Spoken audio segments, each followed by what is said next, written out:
Good evening दोस्तों, आप सभी का प्रतिष्ठा क्लासेस के अंतर्गत स्वागत है। आज हम शुरुआत करने जा रहे हैं मोशन ऑफ द अर्थ यानी पृथ्वी की गतियां। पृथ्वी की गति को समझने से पहले हमें अर्थ की सिचुएशन समझनी पड़ेगी, अर्थ की पोजीशन समझनी पड़ेगी। देखिए, ये माना आपने क्या है, अर्थ है, क्या है, पृथ्वी है। पृथ्वी बिल्कुल ऐसे ना होकर अपने एक्सिस में इस तरीके झुकी हुई है। कितना झुकी हुई है? इस तरीके से झुकी हुई है। कैसे? बिल्कुल ये इस तरीके से सीधे ना होकर एक्सिस पे ये झुकी हुई है। और वेस्ट टू ईस्ट यानी वेस्ट टू ईस्ट यानी पश्चिम से पूरब की ओर घूमती है। कैसे? पश्चिम से पूरब की ओर घूमती है। इसको फिगर से भी मैं दिखाऊंगा आपको। ये देखिए, ये आपका है, ये देखिए कायदे से क्या है, इस तरीके से नॉर्थ एंड साउथ इस तरीके से होने चाहिए। नॉर्थ यहां होना चाहिए था और साउथ होना चाहिए था यहां पर, ठीक है। लेकिन जो अर्थ है वो क्या 23.5 डिग्री इंक्लाइड की हुई है। कितने? 23.5 डिग्री। ये देखो 23.5 डिग्री ये झुकी हुई है। कितनी झुकी हुई है? 23.5 डिग्री।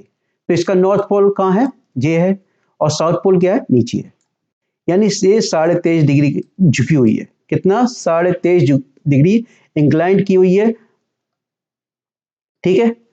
और ये जो एक्सिस है इसका, ये एक्स यानी अर्थ का जो एक्सिस है, अर्थ का जो एक्सिस है वो plane of the earth orbit के साथ 66.5 डिग्री का एंगल बनाता है। कितने का बनाता है? 66.5 डिग्री का। ध्यान रखिए, यानी अर्थ जो इंक्लाइन की हुई है 23.5 डिग्री एक्सिस, 23.5 डिग्री अपने एक्सिस पे झुकी हुई है।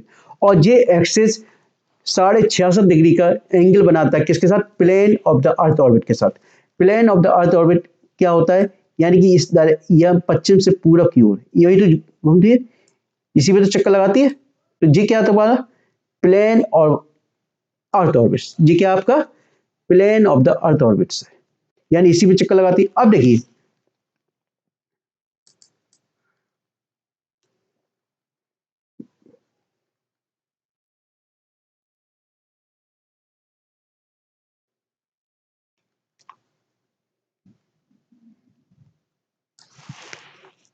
देखिए वैसे आपके पास, देखिए वैसे आपका इक्वेटर ये होना चाहिए था। कैसे होना चाहिए? इक्वेटर इस लाइन, और टॉपिक ऑफ कैंसर इस तरीके यहां होना चाहिए था, और टॉपिक ऑफ द कैप्रिकॉर्न यहां होना चाहिए था। लेकिन 23.5 डिग्री झुके होने के कारण इक्वेटर भी इस तरीके से झुकाव, इस तरीके से पोजीशन होगी इक्वेटर की, और ट्रॉपिक ऑफ कैंसर भी इस तरीके से यहां पे, और ट्रॉपिक ऑफ द कैप्रिकॉर्न भी इस तरीके से। क्योंकि ये 23.5 डिग्री झुकी हुई है, यानी पृथ्वी 23.5 डिग्री झुकी हुई है। और इसकी मोशन कैसी होती है? पश्चिम से पूरब की ओर। कैसी होती? पश्चिम से पूरब की ओर। समझ में आया? यानी पृथ्वी अपने अक्ष पर 23.5 डिग्री झुकी हुई है। कितने? 23.5 डिग्री, 23.5 डिग्री झुकी हुई है। और प्लेन ऑफ द ऑर्बिट्स के साथ, यानी जिस ऑर्बिट पे चक्कर लगाती है वही प्लेन ऑफ द ऑर्बिट्स कहलाता है। यानी पृथ्वी वेस्ट से ईस्ट तक घूमती है इस तरीके से, यही प्लेन ऑफ द ऑर्बिट्स कहलाता है। और इसके साथ कितने का एंगल बनाता है? ये एक्सिस 66.5 डिग्री का। ये एक्सिस कितने का एंगल बना रहा है? 66.5 डिग्री का एंगल बना रहा है। देखिए 66.5 डिग्री का, 66.5 का, ठीक है।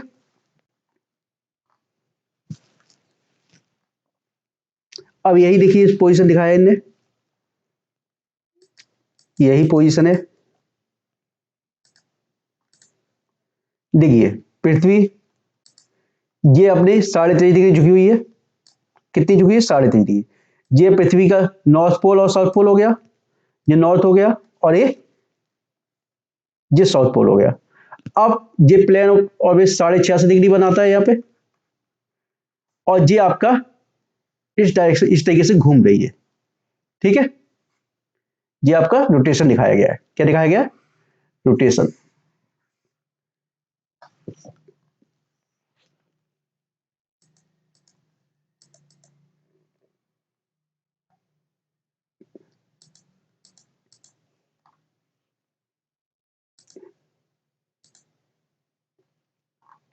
देखिए अब है, इसके बाद आता टॉपिक नक्षत्र।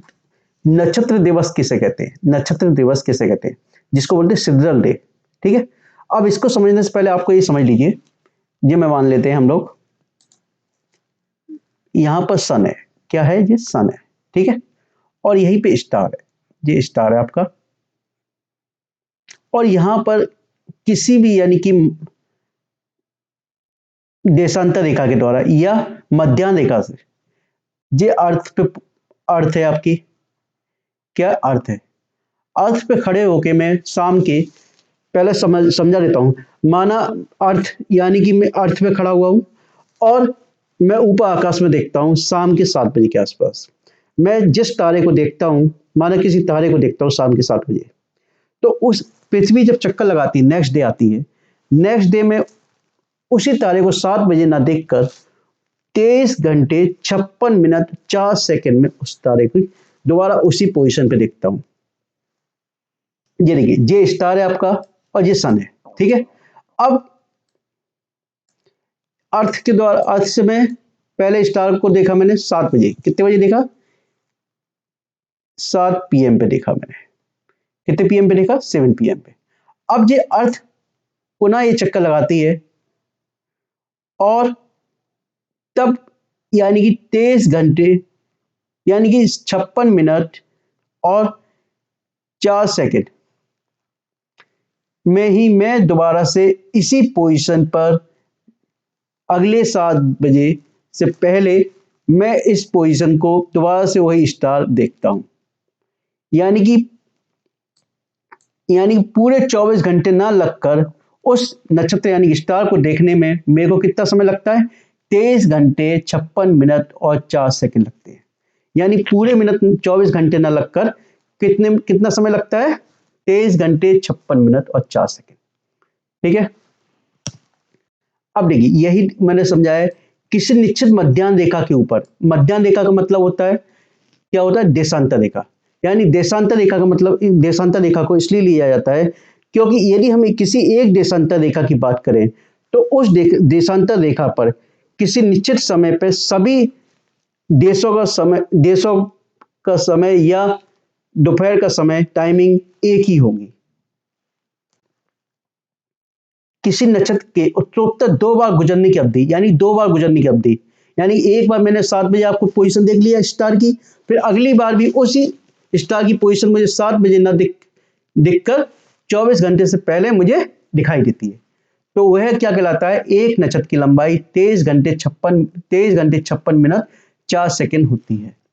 इसी प्रकार से एक दिन की अवधि जब निश्चित मध्याह्न रेखा के ऊपर सूर्य के उत्तरोत्तर 2 बार गुजरने में लगने वाले समय के आधार पर की जाती है, यानी कि इसी प्रकार से हम सन को देखते हैं, तो सन को देखने में हमें कितना समय लगता है, पूरे 24 घंटे लगते हैं, कितने घंटे लगते हैं, 24 घंटे। इसमें क्या होता है, क्योंकि इसमें क्या होता है, ये देखिए, हम क्योंकि इसमें सन के चारों ओर घूमते हैं, किसके चारों घूमते हैं, सन के चारों, देखिए ये सन है, पृथ्वी पहले पोजीशन आपकी एक्सिस था, अर्थ माना यहां पर थी, ठीक है, उसके बाद जब थोड़ा एक एक्सिस और घूमी तो थोड़ी सी पोजीशन उसकी चेंज हुई, तो यानी कुछ ना कुछ पोजीशन चेंज हुई, तो दोबारा से उसी स्टेज पे देखने के लिए सन को पूरा 24 घंटे लगते हैं, कितने 24 घंटे लगेंगे,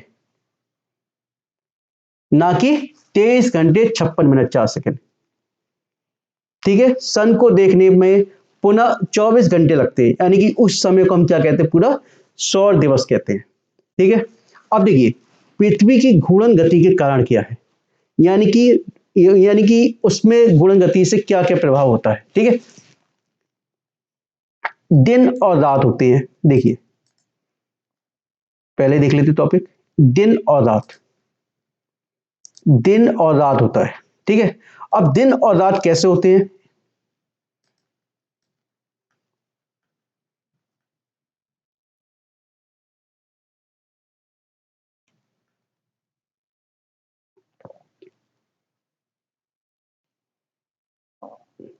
देखिए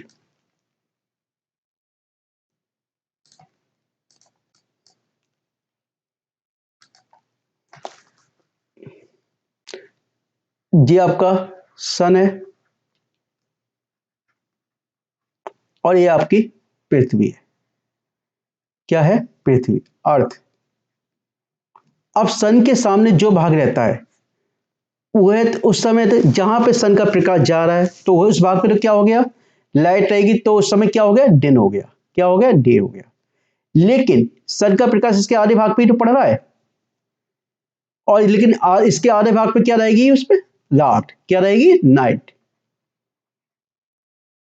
और इस पॉइंट को हम क्या कह सकते हैं, लुमिनस सर्कल भी बोल सकते हैं, लुमिनस सर्कल, क्या बोल सकते हैं, लुमिनस सर्कल। यानी कि वह वृत्त जो कि दिन, किसी भी सर्किल को दिन और रात में विभक्त करता है, क्या कहलाता है, प्रदीप्ति वृत्त कहलाता है, यानी कि लुमिनस सर्किल कहलाता है। यानी कि वह सर्किल जो किसी भी सर्किल को दिन और रात में विभक्त करे, क्या कहलाता है, लुमिनस सर्किल या प्रदीप्ति वृत्त कहलाता है। ठीक है, अब नेक्स्ट, दिन और रात समझ में आ गया आपको। महासागरों में ज्वार भाटा होता है। अब पृथ्वी पर भी अकेंद्र बल और अपकेंद्र बल कार्य करता है, अपकेंद्र भी कार्य करता है और अपकेंद्र भी करता है। और पृथ्वी को आप लोग जानते हो कि 71% भाग क्या है, लिक्विड है, क्या है, जल है।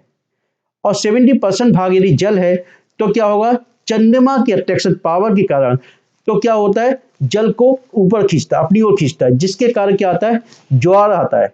लेकिन उसी समय पृथ्वी भी अपनी तरफ खींचती है अपकेंद्र बल के कारण, तो उस समय क्या, दूसरी तरफ भाटा आता है। यानी कि ये एक वीडियो में स्पष्ट स्पष्ट एक बनाऊंगा इस पर, ठीक है। लेकिन अभी मैं इतना ही बता रहा हूं कि पृथ्वी के रोटेशन के कारण ही ज्वार भाटा आता है। ठीक है, कोरोलियस बल क्या होता है, कोरोलियस बल क्या होता है, कोरोलियस यानी कि कोरोलियस बल के कारण ही जो विंड्स होती हैं, यानी हवाएं होती हैं, अपनी मूल अवस्था से विक्षेपित हो जाती हैं। देखिए ये क्या हो रहा है, पृथ्वी घूम रही है, तेजी के साथ घूम रही है, लेकिन जो हवा चलने वाली होंगी, हवा की डायरेक्शन क्या होगी, जिस जिस अवस्था, जिस पोजिशन से चल रही होंगी, वो इस रोटेशन के कारण क्या होंगी, विक्षेपित हो जाएंगी, यानी उसकी डायरेक्शन चेंज हो जाएगी। ठीक है, यानी फेरल ने इसकी कोरोलियस बल की व्याख्या भी की है। यानी कोरोलियस बल के कारण उत्तरी गोलार्ध में पवनों की दिशा क्या हो जाती है, दाईं ओर मुड़ जाती है, क्या, दाईं ओर, जबकि दक्षिणी गोलार्ध में पवनें बाईं ओर मुड़ जाती हैं। ये मैं चैप्टर कराऊंगा तब उसमें डिटेल में बताऊंगा आपको। ठीक है, इसी के आधार पर देशांतर और अक्षांश का निर्धारण होता है।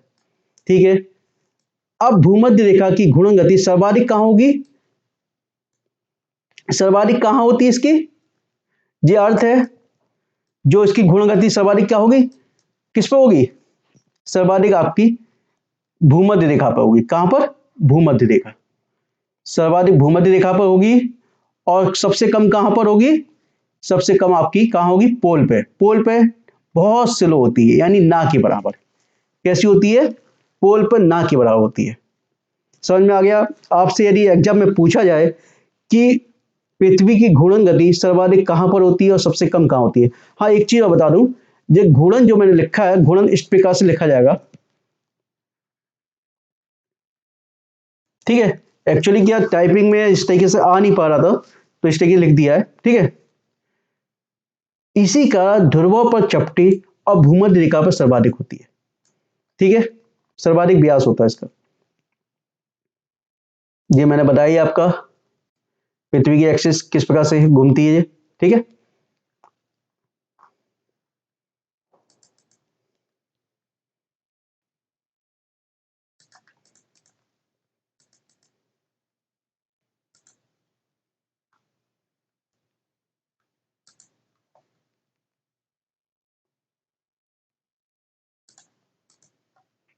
अब देखिए नेक्स्ट है परिक्रमण।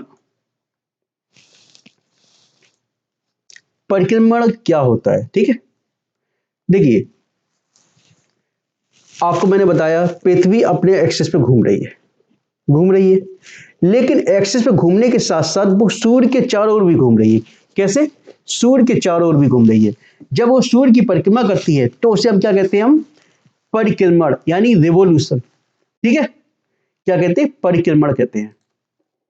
देखिए पृथ्वी सूर्य के चारों ओर पश्चिम से पूरब की ओर परिक्रमा लगाती है। अब पश्चिम से पूरब की ओर लगाती है और कितने दिन में पूरा करती है एक चक्कर? 365 दिन और 6 घंटे। 365 दिन 6 घंटे में पूरा करती है। अब 6 घंटे के आधार पर देखिए 4 साल में कितने हो गए? 24 घंटे। 4 साल में क्या हो गए? 24 घंटे हो गए। और 24 घंटे के आधार पर क्या हो गया? एक दिन बढ़ गया, एक दिन बढ़ गया। यानी 4 साल बाद क्या हो जाता है? 366 दिन का हो जाता है। कितने का हो जाता है? 366 दिन। कहते हैं ना, उसके बाद क्या होता है? यानी कि 3 साल बाद चौथी बार क्या होता है? फरवरी 29 की पड़ती है। यही रीजन है, ठीक है, एक दिन बढ़ जाता है। अब देखिए 4 जुलाई को पृथ्वी और सूर्य के बीच की दूरी अधिकतम और 3 जनवरी को न्यूनतम होती है। अब मैं बताऊंगा इसको कैसे। जी मैंने आपको बता ही दिया, 23.5 डिग्री झुकी हुई है।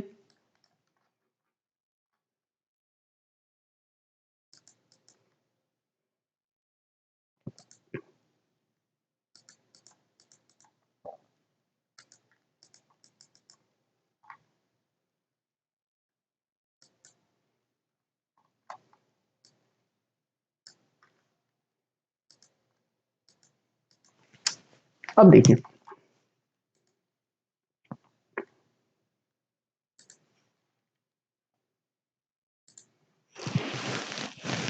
जी, आपका क्या है? सन है। क्या है आपका? सन है, ठीक है।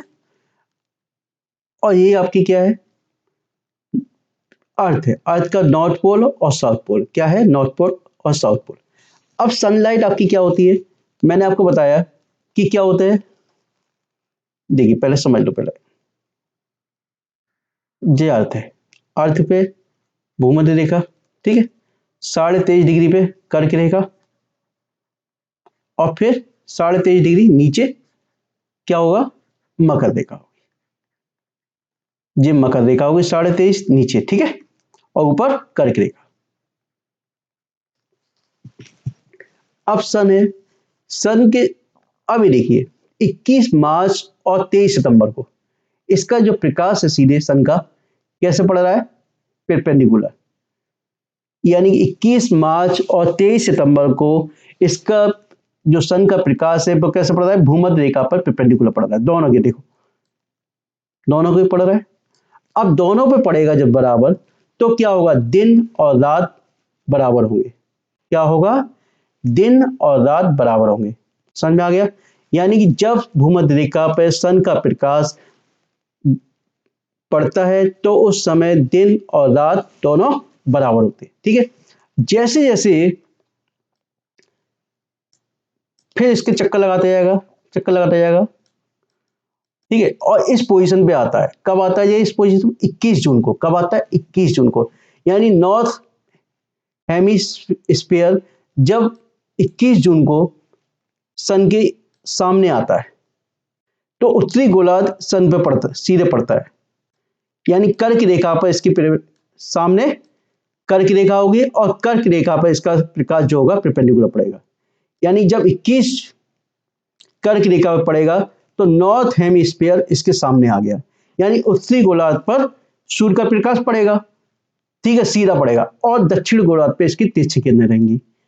तो दक्षिण गोलार्ध में क्या होगा? उस समय क्या होगा? क्या होगा? दिन छोटे होंगे, रातें बड़ी होंगी। जबकि नॉर्थ हेमिस्फीयर यानी कि उत्तरी गोलार्ध में क्या होगा? दिन बड़े होंगे और रातें छोटी होंगी। समझ में आ गया? सीधा से बात है, जब कर्क रेखा पे यानी उत्तरी गोलार्ध पे सीधे पड़ रहा है, उत्तरी गोलार्ध पे सीधे पड़ रहा है, तो यहां पर क्या होगा? दिन बड़ा होगा और रातें छोटी होंगी। जबकि इसके अपोजिट दक्षिणी गोलार्ध में सन का प्रकाश नहीं पहुंच पा रहा, तो वहां क्या होगा? दिन छोटे और रातें बड़ी होंगी। यहां तक कि ध्रुवों पर सन का प्रकाश हमेशा पड़ता रहता है। जब ध्रुवों पर सन का प्रकाश हमेशा पड़ता रहता है तो क्या होगा? यहां 6 महीने तक का दिन हो जाता है। कितने का? 6 महीने तक का दिन हो जाता है। समझ में आ रहा है? इसकी इसी प्रकार से यहां पर 6 महीने का क्या हो जाती है? रातें हो जाती है, क्योंकि सूर्य का प्रकाश बिल्कुल भी पहुंच नहीं पाता है, ठीक है। अब इसी प्रकार से फिर जून के बाद फिर जुलाई, अगस्त, सितंबर, यानी कि 23 सितंबर को फिर यही पोजीशन आ जाती है कि यहाँ पे ध्रुव भूमध्य रेखा पे सन का सीधे प्रकाश पड़ता है। क्या पड़ता है?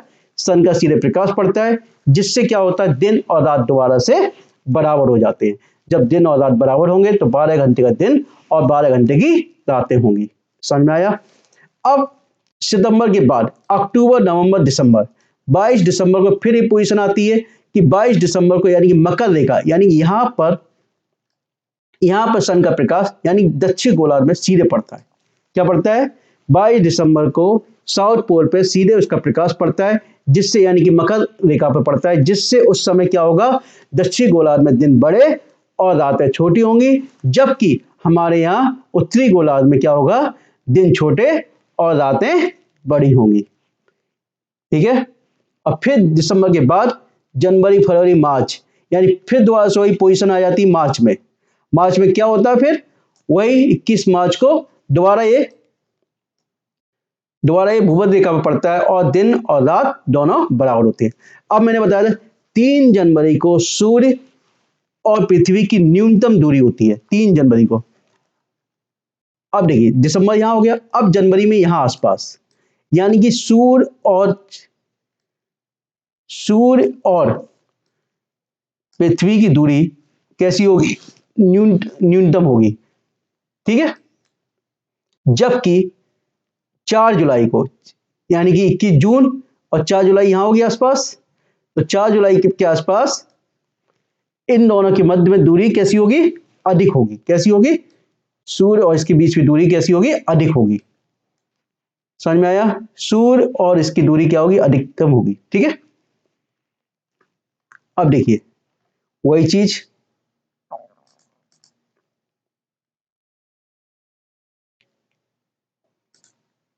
इक्कीस जून को सूर्य का प्रकाश कर्क रेखा पर लंबवत पड़ता है, जिससे उत्तरी गोलार्ध में दिन लंबे और रातें छोटी होती हैं। ठीक है?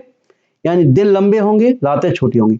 इसी कारण उत्तरी गोलार्ध में गर्मी होती है, यानी कि जब उत्तरी गोलार्ध में सन का प्रकाश, सूर्य का प्रकाश रहेगा, तो उस समय निश्चित रूप से उस समय क्या होगी, गर्मी होगी। इस स्थिति को क्या कहते हैं हम, समर सोल्स्टिस या कर्क संक्रांति कहते हैं। इसी प्रकार से मकर संक्रांति, यानी 22 दिसंबर को सूर्य का प्रकाश मकर रेखा पर अथवा दक्षिणी गोलार्ध पर लंबवत पड़ता है। ठीक है? जिस कारण यहां दिन लंबे और रातें छोटी होती हैं। इस स्थिति को हम क्या कहते हैं, मकर संक्रांति कहते हैं। ठीक है? 21 मार्च व 23 सितंबर को सूर्य का प्रकाश भूमध्य रेखा पर लंबवत पड़ता है। यही मैंने बताया, इस कारण इस गोलार्ध में दिन और रात बराबर होते हैं। इन दोनों स्थिति को क्या कहते हैं, विषुव कहते हैं। क्या कहते हैं, विषुव कहते हैं। 21 मार्च को बसंत विषुव और 23 सितंबर को शरद विषुव कहते हैं। ठीक है?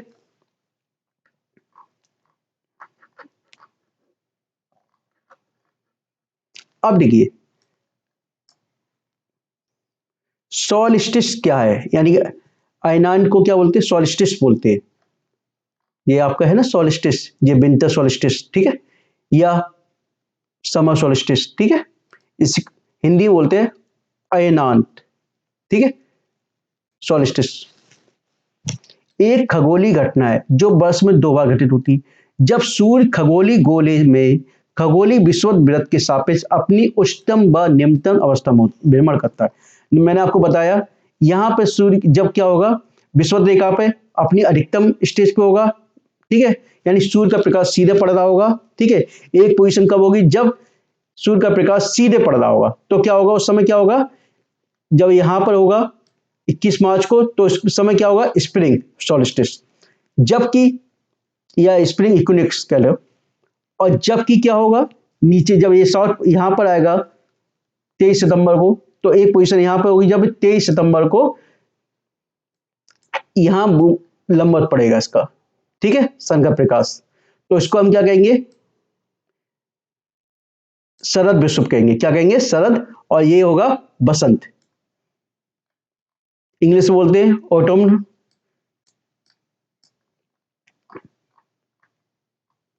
ये देखिए ऑटम इक्विनॉक्स,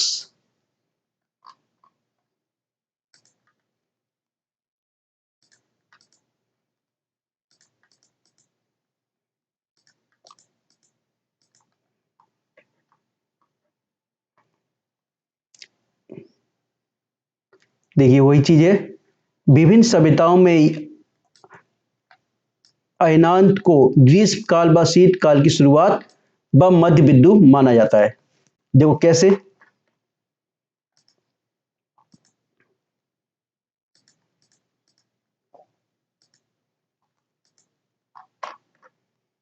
अब देखिए ये 21 मार्च है, 21 मार्च के बाद क्या हो गया, अप्रैल मई, यानी स्प्रिंग के बाद क्या हो गया, स्प्रिंग इक्विनॉक्स के बाद क्या होगा आपका, यानी स्प्रिंग इक्विनॉक्स है, इसके बाद क्या होगा आपका, किसकी शुरुआत हो जाती है, गर्मी की। मार्च के बाद क्या होता है, अप्रैल मई, यानी कि किसकी शुरुआत हो गई, गर्मी की शुरुआत हो गई। और यहाँ यहाँ क्या है, शरद विषुव के बाद काय की शुरुआत हो गई, ठंड की शुरुआत हो गई। किसकी हो गई, क्योंकि सितंबर के बाद क्या हो जाती है, अक्टूबर नवंबर दिसंबर जनवरी क्या पड़ती है, ठंड पड़ती है। यानी कि ऑटम्न इक्विनॉक्स के बाद क्या हो जाएगा आपका, ठंड की शुरुआत हो जाएगी आपकी, वही लिखा है उसमें। ठीक है, ये आपका, अच्छा इसके कुछ इफेक्ट भी देखते हैं इसके, है ना।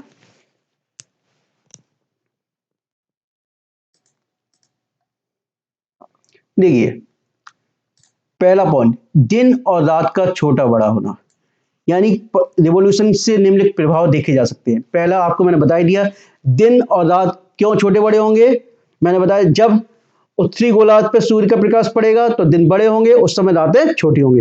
ऋतु परिवर्तन मैंने बताया था कि आपके 22 दिसंबर के बाद जब मार्च की ओर पहुंचते तो क्या होगा, या इस इक्विनॉक्स की पोजीशन होती है, यहां से क्या होता है, चेंजिंग होने लगता है मौसम। इक्विनॉक्स के, यानी कि स्प्रिंग इक्विनॉक्स के बाद क्या होता है, गर्मी पड़ने लगती है, जबकि शरद विषुव के बाद क्या होता है, ठंड पड़ने लगती है, यानी ऋतु में परिवर्तन होता है। ध्रुवों पर 6 माह का दिन और 6 माह का रात होती है, मालूम है। कर्क और मकर रेखा को निर्धारण किया गया इसी के द्वारा। ठीक है,